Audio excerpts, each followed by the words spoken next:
All right, thank you for staying with Daybreak. Here's what you need to know at this hour. So food prices in Kwale County have started going up ahead of the cessation, that is to kick off the cessation of movement, that is to kick off today at 7 p.m, where residents of Kwale, Mombasa and Kilifi will be restricted from moving in and out of their respective counties for a period of 21 days so as to contain the spread of the coronavirus. Joining us live now is Nikki Gitonga. He's live in Kwale. Nikki, what's the situation right now on the ground? What are people doing? Is there panic buying? What's happening right now?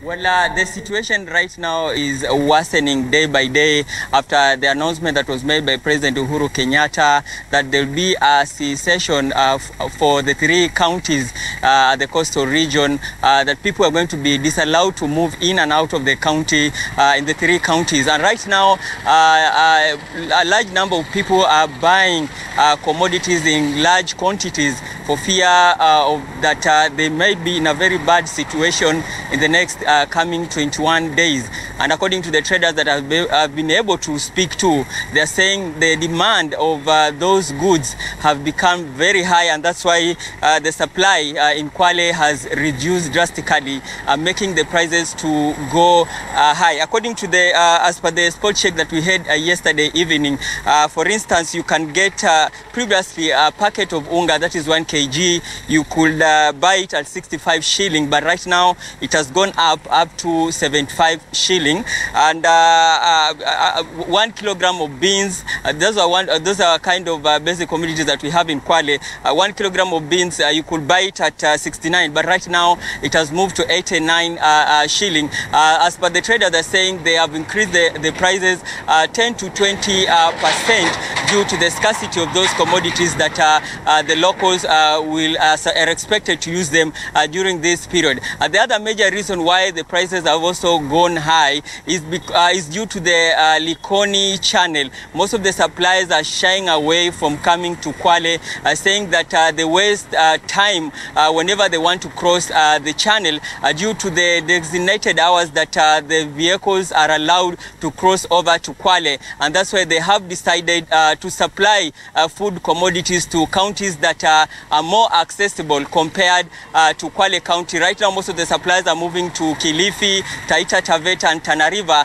as compared to Kwale. But however, the county government is saying that they have put contagious measures to ensure that the locals will be having enough food during this period. And that's why so far they have a kit of 200 million shilling, but they're saying the kit is not enough. They need about 450 million shilling to ensure that over 500,000 people who are expected to be affected as a result of the cessation will have food. That's why they're calling upon well-wishers to donate food and anything that they have to ensure the locals are not going to be affected during this period. They are calling upon well-wishers to forward their donation to the county commissioner's office and even the county secretary's office, that is Mr. Mwati Mwaro, for people to have enough food during this period. The local traders that have also managed to speak to, they're saying that now they are forced to buy commodities within the county at a higher prices compared to to what normally used to be supplied by the suppliers from Mombasa at a lower price. That's the reason why earlier the prices were low, but since now they're buying all those commodities within the wholesales in the county at a higher price, they are forced to charge or to put those commodities at a higher price so that they can also get profit. That's all I have for now. Back to you in studio, Trevor. Thanks, Nikki. Nikki Gitonga there speaking to us live from Kwale, where he says the food prices are now going higher because the cessation of movement kicks in at 7 p.m. So with that cessation of movement kicking in within Nairobi, Kwale, Kilifi and Mombasa, the long-distance travelers and the effect is being felt by those long-distance matatu operators who are bearing the greatest brunt there, as they have been forced to halt their operations due to the issues of cessation of movement. So the recent measures are adding more salt to injury, coupled with the move that was described that 60% of them have to carry just 60% of the passengers' capacity. Marianne Nyambura is now joining us live from Nakuru. Marianne, good morning, and it's good to see you there. What are the matatu operators there saying after this movement has now been stopped? Well, indeed, it's an unprecedented crisis for the matatu operators, reason being that since the coronavirus cases were actually reported in the country, risk assessment which was done realized that the matatu sector is actually the weakest link in curbing the further spread of the COVID-19. And this is something that the business owners, matatu operators as well as the owners, are actually crying over the move just to ensure that there's that restriction. Remember, just 2 days ago, the president announced that a movement within and outside Nairobi County, the inter-county movement has been banned within the 4 counties. And this, the matatu operators, especially the long-distance travelers, are actually mentioning that it's quite doing more harm than good to their business. But as you can see right around here is that there are various vehicles that have been parked. This is actually one of the long-distance matatu operators. Over 300 vehicles along this whole stretch have actually been parked here since 2 days ago when the president announced that the movement outside, the inter-county movement has been banned within the capital, Nairobi. But I'll be engaging one of the matatu operators who's actually the chairman, Molo Line Services, who will just shed more light and give us a clearer picture of what exactly this means to the business industry. And just to ensure that I meet the 1 meter distance, social distance rule, maybe if you start off with perhaps we are seeing that over 300 vehicles have actually been affected. What does this mean to the business since you began this business 25 years ago? Well, naweza kusema ya kwamba kwa majina yangu ni Bwana Njoroge Bumasu na mimi ndio chairman wa Molo Line na vile vile patron wa PSV Central Rift Association. Na tangu tuanze hii biashara yetu ya uchukuzi, ile changamoto ambayo tumepata wakati huu ni ya juu sana, kwa sababu tulianza hii biashara yetu kujipanga vizuri ama utaratibu mzuri kutoka 1994. Na tumekuwa na mambo mengi ambayo tumepata changamoto nyingi katika hii hali ya uchukuzi, na vile vile kama vile tumekuwa na ethnic post election problems, lakini hii imezidi zaidi kwa sababu sasa hii tumesimamisha magari yetu yote.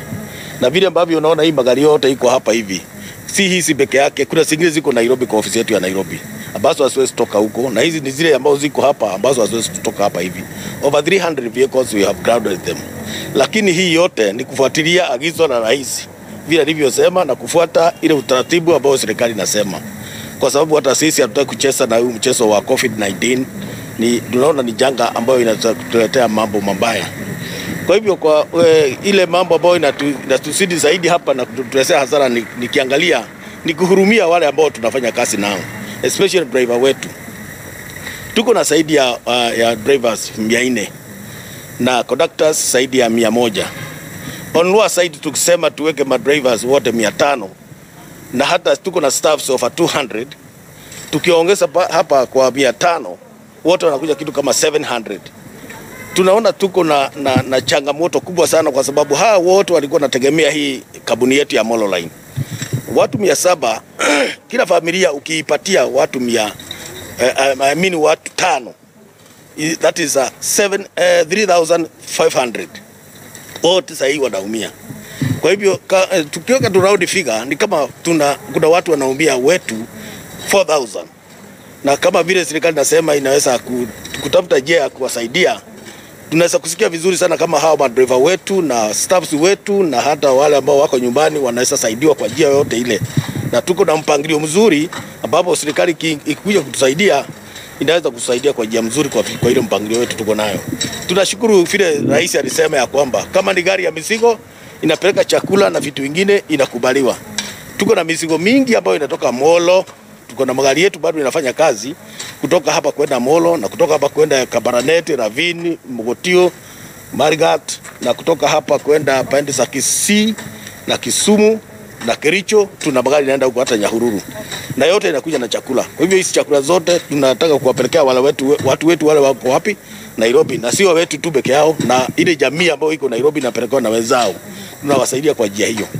Labda pengine uweze kutueleza wale ambao tangu agizo hilo litolewe na rais siku 2 zilizopita, ni watu wangapi ambao walifungiwa jijini Nairobi?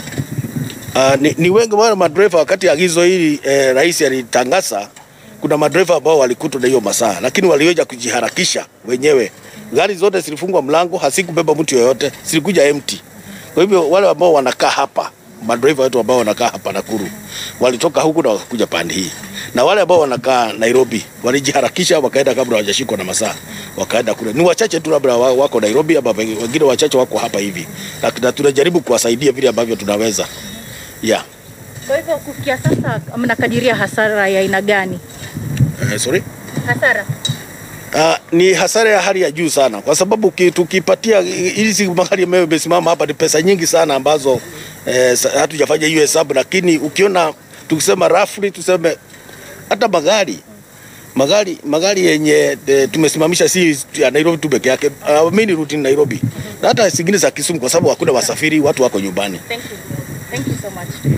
Well, Trevor, as you heard, that is the chairman, Molo Line Services, just giving us a clearer picture of what exactly is going on. Remember, 300 vehicles have actually halted their operations here. Him mentioning that as much as that is also happening, they're only transporting foodstuff to the capital, Nairobi. So that is the situation here. And of course, since the government mentioned that the transport industry is one of the weakest links in curbing the further spread of COVID-19, then this is actually the impact that is being felt here within the matatu industry. Back to you, Trevor. Well, thanks, Marianne, and stay safe out there. Marianne Nyambura speaking to us live from Nakuru, where the impact of the cessation of movement is already being felt, especially by the matatu operators. So away from that, a high-level security team from Homa Bay County, led by the County Commissioner David Kipkemei, toured the 11 islands in Lake Victoria, sensitizing the islanders on how to keep safe from contracting the COVID-19.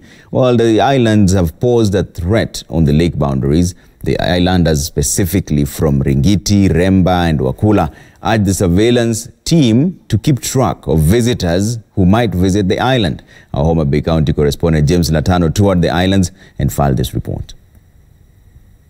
Now, following the government campaign to sensitize the public about the coronavirus, Remba Island is not an exception.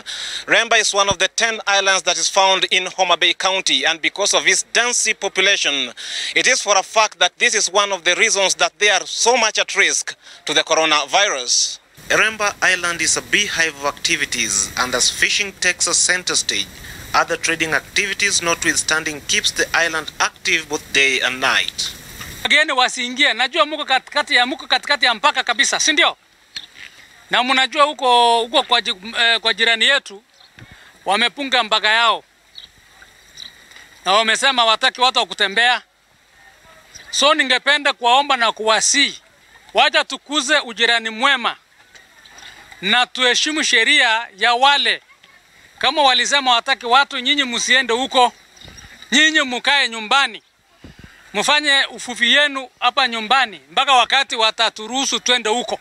And with the donation of sanitizers from the government, the over 6,000 residents of this island are expected to improve the sanity.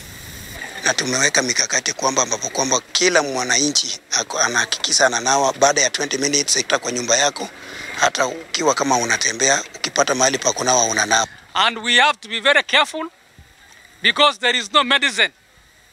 The only medicine is to give hygiene. You wash your hands, you keep distance, you avoid being in crowded places. And by the fact that this island has got business ties with both Uganda and Tanzania, this makes them be at high risk of getting the virus. Reporting for Citizen Television from Remba Island of Homa Bay County, I'm James Latano. And away from that, just a day after the president issued a directive restricting movement in and out of Nairobi metropolis in a bid to tame the spread of the coronavirus, police in Kisii are currently hunting for unscrupulous private vehicle operators who have resorted to extort passengers from Kisii main bus terminus, promising to take them to the country's capital despite the ban. So addressing journalists in Kisii town, the area county police commander, Jabel Munene, vowed to use plainclothes officers to trace such operators and be arrested for their acts of duping the public. Majority of operators in Kisii have since cancelled all their trips to Nairobi and even got their refunds from passengers transporters.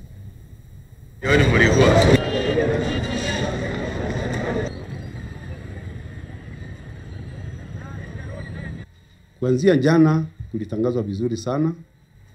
Mheshimiwa Rais alitangaza ya kwamba Nairobi hakuna kuingia, hakuna kutoka. Kwa kifupi, wewe mwananchi usindanganywe. Ikiwa wewe utaenda ukate tikiti, unaambiwa utashukishwa Nairobi, unjue ya kwamba huyo mtu labda awe na Nairobi yake. Na nyinyi ambao mnaandaa wananchi, tukiwashika tutawashtaki. Magari yote ile natembea mabarabara hii ya kutoka hapa South Nyanza na Kisii na Nyamira ni wenye biashara kutoka Kisii, Usi, na waonea huruma, lakini ugonjwa ni mbaya sana. The manner in which the government is addressing it is admirable. More importantly, I make an appeal as a leader from Kisii that our people and all people generally in Kenya follow these instructions. The virus does not move on its own. It is moved by people. So the conflict that has been witnessed among the residents living around Yala Swamp may soon be a thing of the past after they reached a truce by the locals and the administration. Ever since the County Assembly of Siaya adopted a motion to allow residents to have part of the reclaimed land to cultivate, conflict emerged as some members of the community are alleged to have amassed huge tracts for themselves, leaving the rest without land. The Siaya County administration decreed that every member of the community would only be allowed to cultivate a maximum of 5 acres so that the rest would also benefit from the fertile Yala Swamp land. Area MCA Leonard Oriaro said that the move to accommodate more people in the land is a step in the right direction.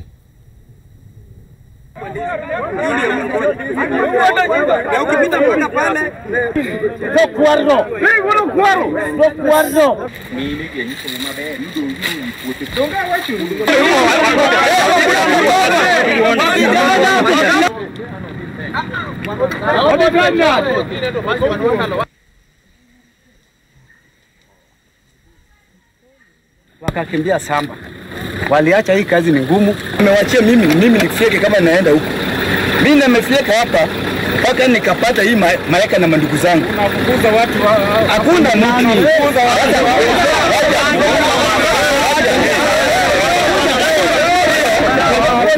Kama ulikuzwa. Wacha tu hao. Mimi unajua kuna pande nyingine ambao nataka pale ambao wamesafyekwa, lakini kuna mapaparasi huko wamekataa kufyeka. Farmers were crying that outsiders, moneyed people are using people not less than 10 to grab tracts of land for their own good, where locals are just watching. I'm very, very happy on the pronouncement by them and us leaders that from today, no known person will have a maximum of 5 acres. Tutakula, and we are happy for that. Na tunashukuru sana juu tulikuwa kwa giza, lakini sasa tumeona mwangaza. Na tumefurahi kabisa juu imewekwa sasa kiwango. Si ati mimi nikiwa na uwezo ati naweza lima ekari 20, la. Ekari ambayo mtu ataruhusiwa kulima zaidi itakuwa ni 5. Hiyo ni dhihirisho wapi kwamba hiyo shamba ni kubwa. Kila mtu itawezekana, everybody ni kama kila mtu atapata ekari 5. We have been suffering a lot before where there was an investor who had disallowed us even to enter those farms.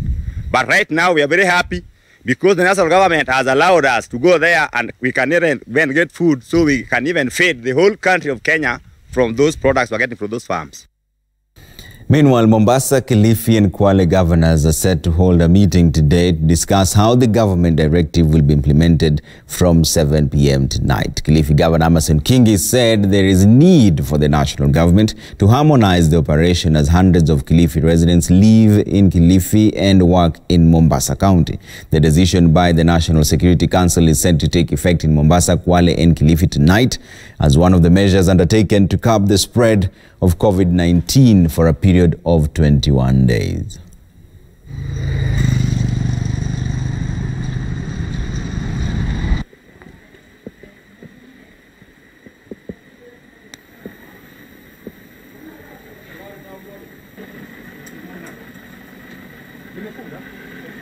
Ile watu kutoka kaunti ya Mombasa kwenda Kilifi, Kwale na Nairobi, hizi county movement in and out of hizi county litasaidia pakubwa. Hili jambo ni jambo ambalo bado tunalizungumza.